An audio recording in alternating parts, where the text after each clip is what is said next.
গুন্ডা দমন আইনে এমন ব্যবস্থা নেব যাতে একদিন নয়, এই গুন্ডাদের 3 পুরুষ মনে রাখে। ওই শুক্রবারের লোকেরাই করেছে, চিহ্নিত করেছি। ক্ষমতা আছে ঘাড়ে, এতদিন ধরে কি ঘাস কাটছে, করুক না, হিন্দু রাষ্ট্র ঘোষণা কর দিক, সব করে দিক। এতদিন ধরে করতে পারেন না, তাই ইনি জুম্মায় 2.5 মাসও হয়নি এখনো, সে আমিও জুম্মা বলে ফেললাম, আবার খেল শুরু হয়ে যাবে, তা এখনো 2.5 মাস হয়নি। তো এইসব ডায়লগ দিয়ে বলছি না, বিশেষ একটা সম্প্রদায়কে করার। দেখুন, আইনটা তো তৈরি করেছে বিশেষ করে যারা বিরোধী করবে তাদেরকে দমন করার জন্যে, নিজেদের জন্য তো নয়। এখন তো অতি সত্য কথা, মানুষ মানবে কি না মানবে জানি না, দেশ সংবিধান অনুযায়ী চলছে না। দেশের বিচারপতি বিচার না বসে আছেন তেনাদের কথাও যারা শাসকের ক্ষমতায় বসে তারা মানছে না। অতএব সরকার তার মন মতো চলছে, দেশকে তাদের মন মতো আইনের নিজেদের মতো করে চালাচ্ছে। যে দেশের যে আইন শাসক যে সংবিধান অনুযায়ী আইন অনুযায়ী যে চালাবে সেটা চলছে না তো আর। তিনি মুখ্যমন্ত্রী হয়েছেন, তিনি একটা সময় এই শুক্রবারেতেই এসে মাথায় রুমাল দিয়ে অনেক জায়গায় বসেছেন, কিন্তু এখন যে প্ল্যাটফর্মে তিনি দাঁড়িয়েছেন সেই প্ল্যাটফর্মে দাঁড়িয়ে তেনাকে সেই প্ল্যাটফর্মের ইশারাতেই চলতে হবে, যেখানে ধর্মীয় বিভাজন। দেখুন, বিজেপি সরকারের কাছে একটাই এজেন্ডা আছে, ধর্মীয় বিভাজনের সুড়সুড়ি দিয়ে ভোট করিয়ে রাজনীতি করা। অতএব যেখানেই এরা যাই হোক সেখানে এরা প্রথমেই একটা ধর্ম, সেই ধর্মের বিভাজন তৈরি করার একটা চেষ্টা করে। তো সেই জায়গায় আজকে বর্তমান পশ্চিমবাংলায় তিনি মুখ্যমন্ত্রী হয়েছেন, তিনি একটা সময় এই শুক্রবারেতেই এসে মাথায় রুমাল দিয়ে অনেক জায়গায় বসেছেন, কিন্তু এখন যে প্ল্যাটফর্মে তিনি দাঁড়িয়েছেন সেই প্ল্যাটফর্মে দাঁড়িয়ে তেনাকে সেই প্ল্যাটফর্মের ইশারাতেই চলতে হবে, যেখানে ধর্মীয় বিভাজন। তবে আমি স্মরণ করে দিতে চাইছি, ভারত স্বাধীন হয়েছেন কিন্তু শুক্রবার দিনেই, অতএব এই দিনের একটা গুরুত্ব মহত্ব কিন্তু আছে। অতএব আজকে যে অরাজকতা শুরু হয়েছে, এই অরাজকতার হাত থেকে মানুষকে আগামী দিন মুক্তি দেওয়ার জন্য এই শুক্রবার অর্থাৎ মুসলিম সমাজকে আরও এগিয়ে আসতে হবে, নিজেদের প্ল্যাটফর্ম তৈরি করে সর্বধর্মের মানুষের অধিকারের জন্য আরও সংগ্রাম, আরও এগিয়ে আসতে হবে। আন্দোলনকে ভয় করে যারা যারা অন্যায়ের সাম্রাজ্যে বসবাস করছে, তারা আন্দোলনকে ভয় করে। বিগত সরকার যেমন আন্দোলনকে দেখে ভয় করত, টাকা রিপিট আর রিপিট এই সরকার অনেক আগে থেকেও বলেছি, তা আজকে ইনিও সেই আন্দোলনকে ভয় করছে। অতএব তাই এইসব কথা বলে মানুষের মধ্যে মাইন্ডকে ডাইভার্ট করে একটা বিশেষ সম্প্রদায়কে জড়িয়ে দেওয়ার প্ল্যান করে একটা বিশেষ সম্প্রদায়কে খুশি করার চেষ্টা করছে। এই যে 5 জন আসামিকে গ্রেফতার করা হলো এবং দেখা গেল ধর্মতলার রাস্তায় তাদের খালি পায়ে হাঁটানো হচ্ছে, পিছনে পায়ে দড়ি বেঁধে, এরা কি মুসলিম বলে কি এইভাবে করা? অবশ্যই আমরা দেখলাম ভোট পরবর্তীতে অনেকেই টিএমসির দুষ্কৃতি কাজ করার জন্য ধরেছে, কিন্তু বেছে বেছে টিএমসির মুসলিম যারা মুসলিম হওয়ার কারণে, আমরা তাদেরকে কতটা মুসলিম না মুসলিম তর্কে যাচ্ছি না, কিন্তু টিএমসি তাদেরকে দেখুন কোমরে দড়ি দিয়েছে, অন্যজনদের দেয় না, এটা দেখা গেছে। তো এই যে বিভাজন, আমি আবার বলছি তো, এটা বিভাজন তৈরি করে একটা বিশেষ সম্প্রদায়কে খুশি করে তাদের ভোট নেবার একটা কৌশল মাত্র। এই যে অভিযুক্ত সালমান, তাকে দেখা যাচ্ছে যে কোন রকম যে দোষ করেছে সেরকম ফুটেজ নেই, অথচ দেখা যাচ্ছে সে রাস্তাগুলিকে পরিষ্কার করছে, কিন্তু তাকেই গ্রেফতার করে। একজন সুনাগরিক হিসাবে আমি মনে করি এটা অনেক মহান কাজ, মহৎ কাজ। আমরা যখন কলিকাতায় কোনো প্রোগ্রাম করি, প্রোগ্রামের শেষে সেগুলোকে পরিষ্কার পরিচ্ছন্ন করে দেয়, এটা দায়িত্ব, কারণ দেশ আমাদের, রাজ্য আমাদের, তার সার্বিক দিকে খেয়াল আমাদেরই দায়িত্ব। অতএব তিনি একটা মহান কাজের পরিচয় দিয়েছেন। যে আমরা দেখতে পাচ্ছি কলকাতায় যখন ছাত্র আন্দোলন হচ্ছিল, তার মধ্যে থেকে একজন ছাত্রকে গ্রেফতার করা হয়েছে, এবং যাদেরকে গ্রেফতার করা হয়েছে সব মুসলিম দেখেই গ্রেফতার করা হয়েছে। তাদেরকে এদের কি মুসলিমদের ওপরে কি ডাইভার্ট করার চেষ্টা করছে? দেখুন, দিল্লিতে একটা আন্দোলন হচ্ছিল কিছুদিন আগে, দেখেছেন, যারা আন্দোলনের মূল হর্তাকর্তা, দীর্ঘ 10-15 দিন আন্দোলন হলো, তাদেরকে কখনো পুলিশ পাঠালো না। একজন ব্যক্তি, নাম তার জুনায়েদ, মুসলিম হওয়ার জন্য শুধু খাইয়েছে, ক্ষুধার্ত মানুষকে খাওয়ানো আমার ধর্ম বলছে সব থেকে ভালো কাজ। ইসলামের নবী হজরত প্রফেট মোহাম্মদ সাল্লামকে এক ইহুদি সম্প্রদায়ের ধর্মগুরু রাহেব বলা হয়। তিনারা এসে জিজ্ঞেস করছে যে ইসলামের সব থেকে ভালো কাজ কি? হজরত প্রফেট মোহাম্মদ সাল্লাম বলছেন ইসলামের সব থেকে ভালো কাজ হচ্ছে ক্ষুধার্ত মানুষকে খাওয়ানো। মানুষ, মোটেই মুসলিম নয়, মানুষের যে কোনো ধর্মই হতে পারে, মানুষকে খাওয়ানো। তো সেই কাজ আমার জুনায়েদ ভাই যখন করছে, মানুষকে খাওয়াচ্ছে। দেখুন তার বাড়িতে, তার বোনের বাড়িতে বিভিন্ন জায়গায় পুলিশ পাঠিয়ে দিল। তবে আমার দেশের বিচার ব্যবস্থার উপর আমাদের এখনো আস্থা আছে। দেখছিলাম সুপ্রিম কোর্টের রায় দেখছিলাম, ধন্যবাদ জানাই সুপ্রিম কোর্টকে। আমাদের দেশের সর্বোচ্চ দেশের বিচার ন্যায়ালয়, যেখান থেকে আমরা এখনো আস্থা রেখেছি। তো এই যে মুসলিমকে দেখে দেখে টার্গেট, এটা বিজেপির একটা ভোট কৌশলী ইস্যু, মুসলিমদেরকে টার্গেট। কিন্তু দুঃখের বিষয় কি জানেন, আমরা মুসলিম ৭৯ বছর দেশ স্বাধীন হয়েছে, সবার জন্য আমরা মার খেয়েছি, কুরবানি হয়েছি, সব হয়েছি। কিন্তু যাদের জন্যই হয়েছি তারা কিন্তু আমাদেরকে উঁচু জায়গায় তোলার কখনো স্বপ্ন দেখেনি। তাই আমাদের হয়ে লড়াই দিবার, আমাদের হয়ে সেই উঁচু জায়গার কোনো ব্যক্তিত্ব সেরকম নাই যে আমাদেরকে গার্ড দেবে। এই জন্য আজকে আমাদের সেরকম কেউ গার্ড দিবার ব্যক্তি নাই বলেই আজকে আমাদেরকে বিশেষ করে টার্গেট করা হচ্ছে। এই যে বিজেপির তিরঙ্গা যাত্রা হয়েছিল সোমবারে, সেখানে দেখা যাচ্ছে একেবারে বামপন্থীর পতাকাকে বিছিয়ে তার উপরে জুতো মারা হচ্ছে এবং পিচ্ছাপ করাবে এমন কথা বলা হচ্ছে। একটা দলীয় পতাকাকে এইভাবে অসম্মান, এটা কিভাবে দেখছেন? না, রাজনীতিতে যার যেটা পছন্দ সে সেটা করবে। কালকে যদি বিজেপির পতাকা কেউ করে, সেটা বিজেপি কেমন হবে নেবে? অবশ্যই তাদের খারাপ লাগবে। ঠিক যে কোনো রাজনৈতিক দলের পতাকাকে এইভাবে ব্যবহার করা যারা করছে, তারা দেশের, আমার মনে হয়, সুস্থ পরিবেশকে নষ্ট করতে চাইছে। আর আমি যেভাবে হচ্ছে দেখছি, আমার মনে হয় বিজেপি নিজে থেকেই এমন কোনো পাতা ফাঁদে পা দিতে চাইছে বা এমন কিছু করতে চলেছে, পড়োশি আশপাশের দেশে যা ঘটেছে, আমার মনে হয় ভারতের দিকেও বিজেপি সেই দিকেই নিয়ে যেতে চাইছে দেশকে। হয়তো সেরকমই একটা অঘটন ঘটাবার জন্য বিজেপি চাইছে। তা এটা জঘন্যতম একটা অন্যায়। কোনো দলীয় পতাকা তার পছন্দ, সেটাকে এইভাবে করা উচিত নয়।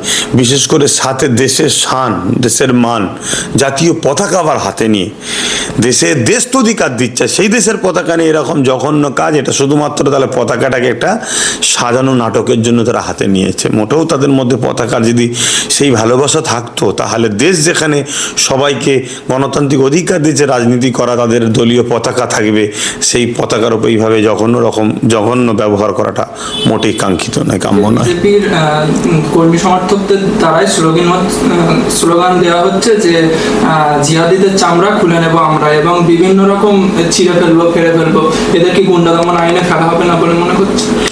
দেখুন, আইনটা তো তৈরি করেছে বিশেষ করে যারা বিরোধী করবে তাদেরকে দমন করার জন্যে, নিজেদের জন্য তো নয়। এখন তো অতি সত্য কথা, মানুষ মানবে কি না মানবে জানি না, দেশ সংবিধান অনুযায়ী চলছে না। দেশের বিচারপতি বিচার না বসে আছেন তেনাদের কথাও যারা শাসকের ক্ষমতায় বসে তারা মানছে না। অতএব সরকার তার মন মতো চলছে, দেশকে তাদের মন মতো আইনের নিজেদের মতো করে চালাচ্ছে। যে দেশের যে আইন, শাসক যে সংবিধান অনুযায়ী, আইন অনুযায়ী যে চালাবে, সেটা চলছে না তো আর। যে আমরা দেখতে পেলাম যে রাজ্য সরকার বলছে যে পশ্চিমবাংলাটাকে হচ্ছে গিয়ে হিন্দু রাজ্য বানাবে। হিন্দু দেশবেনই দিক না, কি বাকি আছে? 2014 থেকে এখন 26 চলছে।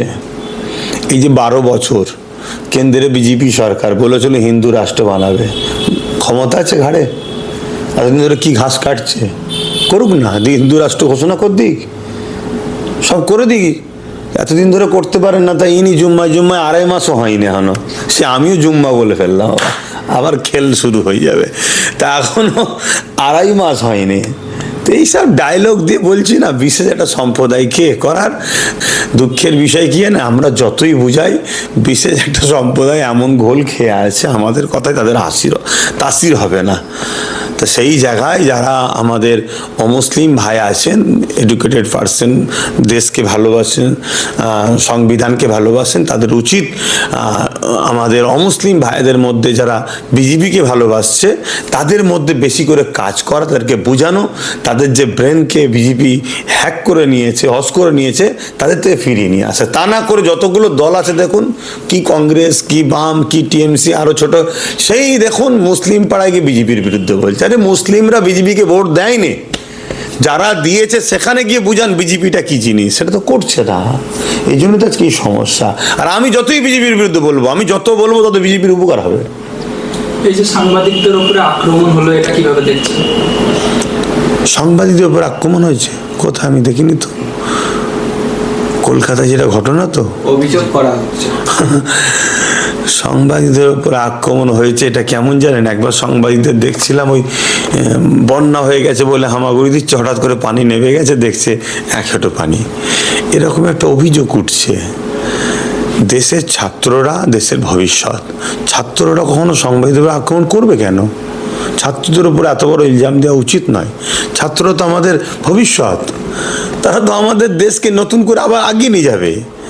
তাদেরকে যদি সংবিধানের একটা চতুর্থ স্তম্ভ হচ্ছে সাংবাদিক, তাদের উপর আক্রমণ করে, এবারে ছাত্র সেজে অনেক সময় বিজেপি ওই যে বলে না ঢিল ছুটেছে, পাথরবাজি, অনেক জায়গায় দেখা যায় তাদেরই লোক পাথর ছুটছে। তো এরা হয়তো কাউকে ঢুকিয়ে দিতে পারে, দিয়ে যদি কিছু করে থাকে এটা, তাহলে আমি বলবো সাংবাদিক যারা, তারা যদি দেশের চতুর্থ স্তম্ভ, তাদের উপর আঘাত দেওয়া উচিত নয়। কিন্তু বর্তমান সাংবাদিকদের মধ্যে থেকে একদল সাংবাদিক তো দেশের নয়, এখন নেতাদের চতুর্থ স্তম্ভ হয়ে গেছে। যে আমরা দেখতে পাচ্ছি প্রত্যেকবারে নিটের পরীক্ষার প্রশ্নপত্র ফাঁস হচ্ছে, তো এবারে ফাঁস হওয়ার পরে ছাত্ররা যে আন্দোলন করছে, আমাদের শিক্ষামন্ত্রী পদত্যাগ করেছেন, তাহলে ছাত্রদেরকে দেখে কি শিক্ষামন্ত্রী ভয় পাচ্ছে? পদত্যাগ করেছে ঠিকই, কিন্তু যাকে নতুন করে শিক্ষামন্ত্রী করছে সে কি শুধু আর এক জিনিস। হ্যাঁ, তখন কথা হচ্ছে প্রশ্নপত্র যে ফাঁস হচ্ছে, আমি প্রশ্নপত্র ফাঁস হওয়ার পিছনে কারণ আছে। একটা পরীক্ষা যখন নেওয়া হয় তাকে তো চাকরি দিতে হবে নাকি, পাস হবে আর হবে। তো এইসব পরীক্ষা নাড়লেও সরকারের বদলাও, তা নাও নিয়ে ফাঁস করে দিয়ে ঝুলিয়ে দাও, এতে একটা বড় ইনকামেরও সোর্স আছে, বিরাট বড় টাকা ইনকাম আছে। এইভাবে যে কামড়াচ্ছে সেই আবার উজা হয়ে ঝাড়ছে।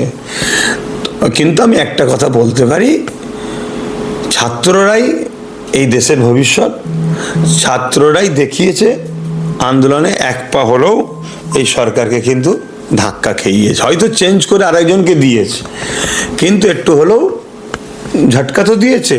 এভাবে প্রতিটা বিষয়ে যদি ছাত্র যুব দেশের সর্বশ্রেণীর নাগরিক, সর্বধর্মের নাগরিক ঐক্যবদ্ধ আন্দোলন করে, তাহলে আজকে যে হুকুমত চলছে, যে দেশকে সংবিধানের বাইরে যে নিজেদের কুক্ষিগত করে রাখছে, তাহলে এটাকে প্রতিরোধ করে এই সরকারকে ফেলা অবিলম্বে দরকার। এই যে বিভিন্ন মিটিং মিছিলে দেখা যাচ্ছে প্রশাসনের নেম প্লেট নেই, তারা পোশাক পরে ঘুরে বেড়াচ্ছে, এটা কি? সুপ্রিম কোর্টের ভয়ে, হাইকোর্টের ভয়ে, কোর্টের ভয়ে। কেন এনারা যেটা করছে ওনারাও জানে যে আমরা অন্যায় করছি, আমাদের যদি নেম প্লেট পেয়ে যায় চাকরি চলে যাবে, আর যদি আমরা এই অন্যায়টা না করতে যাই তাহলে আমাদেরকে আবার মানসিক টর্চার করবে নেতারা। তাই জনগণের উচিত নেতা নির্বাচন করা হোক, নেতার শিক্ষা যোগ্যতা, নেতার পিছনের ব্যাকগ্রাউন্ড দেখে, তার কর্মজীবন দেখে, তার পেশা দেখে তাকে নির্বাচন করা হোক, দল দেখে নয়। তা ভালো যদি নেতাকে নির্বাচন করা হয় তাহলে সে প্রশাসনকে প্রেসার করবে না, আর প্রশাসনকে নেম প্লেট ঢুকাতে হবে না নিজের চাকরি বাঁচাবার জন্য। এই যে মুখ্যমন্ত্রী বলছেন যে একেবারে তৃণমূল কংগ্রেস এবং সিপিএম সবকটাই জিহাদি মৌলবাদীদের দল, এটা কি? যিনি বর্তমান মুখ্যমন্ত্রী তিনি টিএমসিরই, তো তিনি তো টিএমসিরই প্রোডাক্ট, তাহলে তিনি যদি নিজে থেকে স্বীকার করে আমি জিহাদি, তাই ওয়েলকাম জানাই। এই যে আজাদির স্লোগান তুললে সারা ভাঙা মারবে শ্রমিক ভট্টাচার্য, কি সে স্লোগান? আজাদির স্লোগান তুললে। হ্যাঁ, শ্রমিক ভট্টাচার্য বলছে। শ্রমিক ভট্টাচার্য দল পাত্তা দেয় কি শেষ করুন তো, ও তো দলে কোনো জায়গাই নেই, মিডিয়াতে থাকতে হবে তাই সব কথা বলছে। আদিনা মসজিদকে দেখা যাচ্ছে আদিনাথের মন্দির তৈরি করা হবে। হ্যাঁ, অনেক কিছুই হবে, সবটাই চেঞ্জ করে দেওয়া হবে। তাদের হাতে ক্ষমতা আছে, ক্ষমতার অপপ্রচার করছে। দেখুন, বিজেপি সরকারের কাছে একটাই এজেন্ডা আছে, ধর্মীয় বিভাজনের সুড়সুড়ি দিয়ে ভোট করিয়ে রাজনীতি করা। অতএব যেখানেই এরা যাই হোক সেখানে এরা প্রথমেই একটা ধর্ম, সেই ধর্মের বিভাজন তৈরি করার একটা চেষ্টা করে। তো সেই জায়গায় আজকে বর্তমান পশ্চিমবাংলায় যিনি মুখ্যমন্ত্রী হয়েছেন, তিনি একটা সময় এই শুক্রবারেতেই এসে মাথায় রুমাল দিয়ে অনেক জায়গায় বসেছেন, কিন্তু এখন যে প্ল্যাটফর্মে তিনি দাঁড়িয়েছেন সেই প্ল্যাটফর্মে দাঁড়িয়ে তেনাকে সেই প্ল্যাটফর্মের ইশারাতেই চলতে হবে যেখানে ধর্মীয় বিভাজন। তবে আমি স্মরণ করে দিতে চাইছি, ভারত স্বাধীন হয়েছেন কিন্তু শুক্রবার দিনেই, অতএব এই দিনের একটা গুরুত্ব মহত্ত্ব কিন্তু আছে। অতএব আজকে যে অরাজকতা শুরু হয়েছে, এই অরাজকতার হাত থেকে মানুষকে আগামী দিন মুক্তি দেওয়ার জন্য এই শুক্রবার অর্থাৎ মুসলিম সমাজকে আরও এগিয়ে আসতে হবে, নিজেদের প্ল্যাটফর্ম তৈরি করে সর্বধর্মের মানুষের অধিকারের জন্য আরও সংগ্রাম, আরও এগিয়ে আসতে হবে। আন্দোলনকে ভয় করে যারা যারা অন্যায়ের সাম্রাজ্যে বসবাস করছে, তারাই আন্দোলনকে ভয় করে। বিগত সরকার যেমন আন্দোলনকে দেখে ভয় করত, টাকা রিপিট আর রিপিট এই সরকার অনেক আগে থেকেও বলেছি, তা আজকে ইনিও সেই আন্দোলনকে ভয় করছে। অতএব তাই এইসব কথা বলে মানুষের মধ্যে মাইন্ডকে ডাইভার্ট করে একটা বিশেষ সম্প্রদায়কে জড়িয়ে দেওয়ার প্ল্যান করে একটা বিশেষ সম্প্রদায়কে খুশি করার চেষ্টা করছে।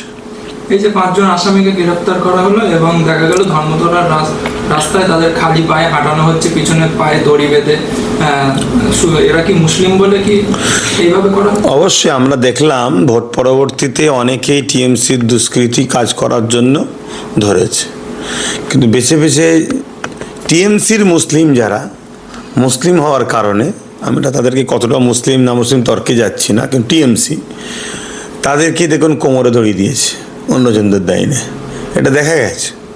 তো এই যে বিভাজন, আমি আবার বলছি, তো এটা বিভাজন তৈরি করে একটা বিশেষ সম্প্রদায়কে খুশি করে তাদের ভোট নেবার একটা কৌশল মাত্র।